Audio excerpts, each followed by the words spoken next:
Today I'm going to be reviewing the Liquitex Professional Acrylic Gouache. Now this is the 12 set and it comes in a little box like this, and on the back it just has all of the colors and a little bit about the gouache here. But I'm just going to open this up and just let you see all of the colors here. So we've got primary yellow, scarlet, primary red, dioxazine purple, ultramarine blue red shade, primary blue, emerald green, viridian hue, yellow oxide, burnt sienna, titanium white, and Mars black. Now I went ahead and looked at the light fastness of these, and all of these colors are light fast of 1, which is excellent, except for the permanent red, which is light fast of 2, which is very good. And when you go and look on the Liquitex site for these acrylic gouache, it does say that they only use number 1 and number 2 pigments, and they use the ASTM standard, which is a standard testing for light fastness. So that's great. And also, if we take out the bottles, it shows us here the pigment number. So this is PV19. It's a series 1. It's semi-opaque, and the light fastness is 2. Very good. Now on their website, it says that they use the most intense colors. They give a flat matte effect, no brush strokes, no cracks, and no need to dilute the paint. So it says that they've already formulated each color individually and specifically so that it will flow on its own, so you shouldn't have to add water. But I'm thinking if you want to like lighten the color, you're still going to need to add water. So I don't know if it's going to be like watercolor where we add water to get a lighter version of the color, or are we just going to add this titanium white? I feel like if we just add white to this color, then we're just going to get a more pastel version of this, but I'll be testing all of that out in this video today. It also says that these acrylic gouache come in a range of 50 colors, so that's a lot of colors when you really think about it. Now, I've never had gouache crack on me before, but I do usually tend to start thin to thicker layers, so that could be why, but it says that this is no cracking at all. Now the tops here just pull off. I thought they were like little twist tops, but they don't. And then they've got like this little tip on the end, so you're supposed to be able to just squirt the liquid out. Now it also says that you can go ahead and cut down, so where these grooves are on the tip, you can go ahead and cut them at those grooves if you want more paint to come out at once. But I'm pretty sure these are all sealed. Yeah, so these are all sealed, so I'm gonna have to go and open these up, and I'm gonna go ahead and swatch them all out, and I will do that in real time for my Patreon members, but you guys will get the sped up version of that here. Now, real quickly, I just want to compare. So this is 22 mils. That's what this set comes in. But I also went ahead and got a bigger one of the titanium white. So this is 59 mils, just so you guys can see the difference here in size. And this one also comes with a tip, except it's a little bit longer. But both tips at the very end seem to be about the same width. So I'm assuming you'll get like the same amount of paint coming out, but I wasn't sure, you know, how quickly I would go through that little white. So I did go ahead and pick up another one. You're the opposite of me, like sun and rain, and drama on the TV is full of pain. But we're the good part, the happy ending, unexpected plot twist where you always save me. We're the good part, we never fake it, even if it hurts, we always say it.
Okay, so I just tested them out for lifting abilities because this gouache does say that they are supposed to be permanent and waterproofed once set down. And all of the colors were pretty good except for this ultramarine, the emerald green, burnt sienna, and the Mars black. They all lifted very... Okay, so I just tested them out for lifting abilities because this gouache does say that they are supposed to be permanent and waterproofed once set down. And all of the colors were pretty good except for this ultramarine, the emerald green, burnt sienna, and the Mars black. They all lifted very, I don't want to say very easily, but they lifted a lot more noticeably than the other colors. But this ultramarine lifts quite a bit. I was able to almost scrub this whole swatch off here, and it was probably about the same opaqueness of this. It was just an ultramarine swatch, but I was able to scrub almost the whole thing off.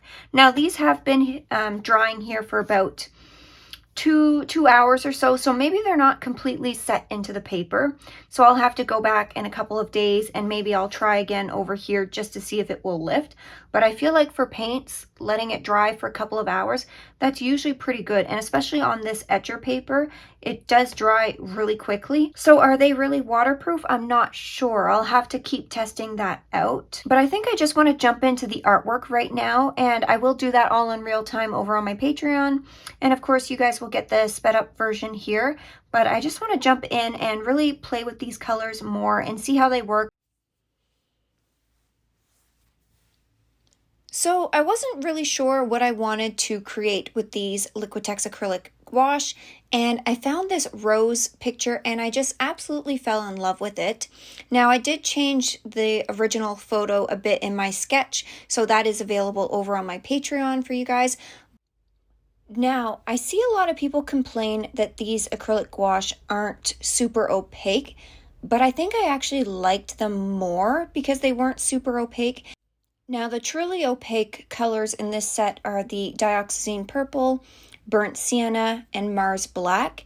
And I would say sort of like the runner-ups would be ultramarine blue, emerald green and viridian hue, and the titanium white. I'm not sure if I would really call that all that opaque, but it worked great for what I was doing in this picture. So I picked two main colors for this rose, which was the primary red, which was very much on the pink side, and viridian hue, which was very much on the blue side if you watered them down a little bit. And I really liked that. So I tried to use their transparency to my advantage. As you see in the background, I'm laying it down like I would watercolor. So I'm putting water on the background first. I'm making a very watery mixture of the two colors. And then I'm putting it down on the paper. And I want them to softly blend together in the middle to create a transition. Now the nice thing, because I know these acrylic gouache are going to layer up and be more opaque as I layer them more thickly. So I'm not worrying about, going around the flower, going around the leaves, because I know I can get that darker than the background. Now, towards the end of this, I do go back in and darken up the blue side because I felt it was a little more pale compared to the pink side. And I did the exact same thing and glazed over all of the colors once I've had them down. And it worked just great. And I didn't have to worry about any of the colors on the rose potentially lifting. So that was one really great aspect that I liked about these. Now, because I was able to lay some lighter colors over top of my dark, what I did here was lay in all of my mid-tone colors. So you're seeing me just do a wash over the rose. And then I go in and put my darkest areas in, and then I can sort of see the contrast that I'm starting to create. And if I need to go a little bit lighter, I can add a little bit of white into that pink color and get it a little bit more lighter. And you see me do that more towards the end. I sort of dry brush some of that light pink and that light viridian hue. I've mixed white into those colors. And I'm sort of dry brushing over some of those areas to get like sort of a sketchy look. And I really liked how this was looking. And I do the same thing with the leaves down at the bottom. Now, at first I left the leaves a little bit too light. And once I stepped away for a few days, I noticed that the contrast wasn't as good as I wanted it to be there. I want it to look a little more dark and a little more realistic, like the top part of the rose. So that's when I come back and I glaze over the background and over everything again to add some more of that blue, and I darken up the petals and the stem, and I think it pops much more this way. So that just shows you how important getting contrast into your artwork is if you want it to look a little more realistic.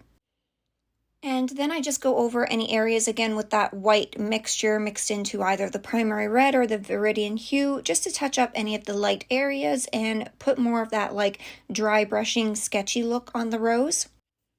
And I really love how this rose turned out.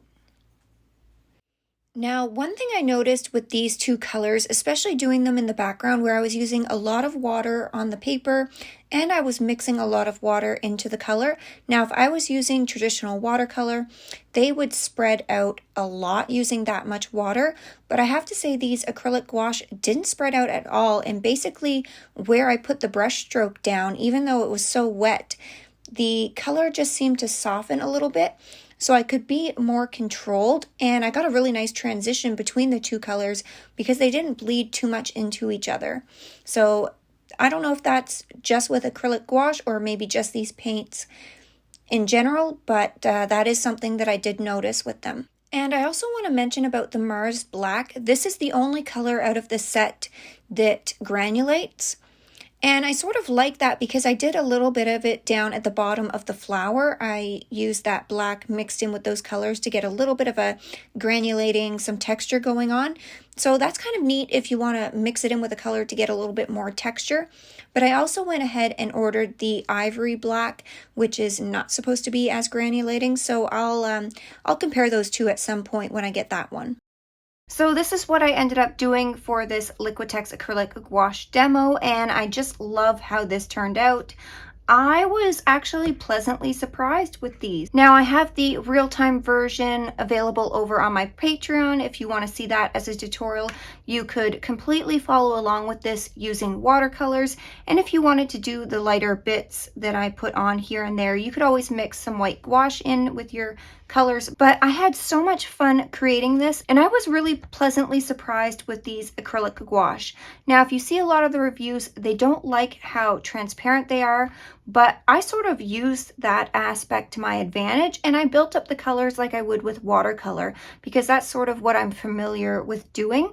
But I really like that I can still get some opaque light areas over top of them. So instead of having to grab my gouache and bring that out, you can sort of do this in twofold. But I hope you guys enjoyed this review. If there's other acrylic gouache that you want me to try and review, please let me know down in the comments below because I would love to branch out and try more things. Or if there's any other products that you want to see me try, then go ahead and let me know. I hope you guys enjoyed this video, and as always, I will see you in the next one. Bye!